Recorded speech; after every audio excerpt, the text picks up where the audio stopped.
Hey everybody, my name is Shad Thomas. I'm a licensed clinical social worker and Army combat veteran. Today I want to talk about what's one of the most important resiliency practices, and that's sleep. Sleep is vitally important to maintaining and improving our mental and physical health, and it helps support all of the other resiliency practices. So what do we define good sleep as? Good sleep is 7 to 9 hours of uninterrupted sleep, waking and feeling refreshed.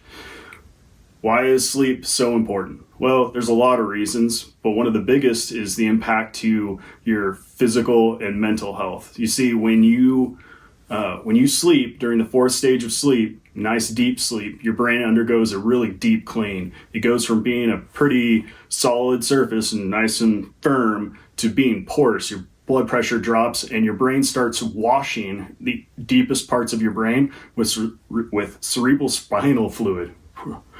And without that happening, those toxins and that metabolic waste from burning 30% of the calories of the day just in your brain build up. And I'm sure lots of you have experienced sleep deprivation. The beginning stages, you can get really moody. You get really irritable. You have trouble concentrating, focusing, coping with stress. On top of that, as it goes on further, you may even experience hallucinations or kind of have a distorted frame of reality. So other problems that arise from not having enough sleep, you increase your risk for heart disease, diabetes. Gentlemen, it wrecks your testosterone levels, and over time, your brain will eventually go into survival mode of this completely depleted sleep, and these problems become much more evident. So how do we get good sleep? Well, I know that a lot of you may have be involved with shift work. You may be on call, so you get interrupted sleep.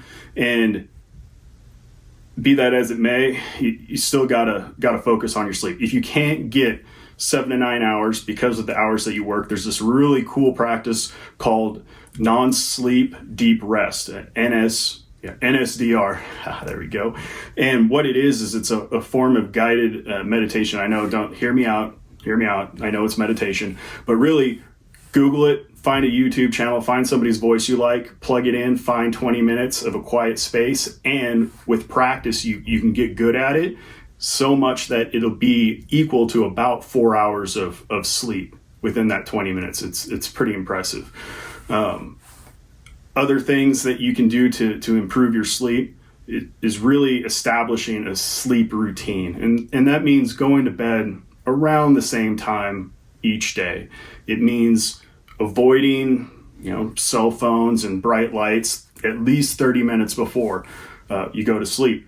It means avoiding caffeine at 6 hours before bedtime, and limiting alcohol use. Trying to have a nice, dark, cold, quiet place to sleep is vital.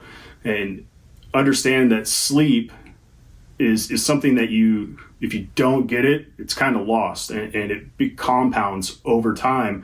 And you can really run yourself ragged and into a burnout type of situation when you don't get enough sleep. So remember, get your sleep.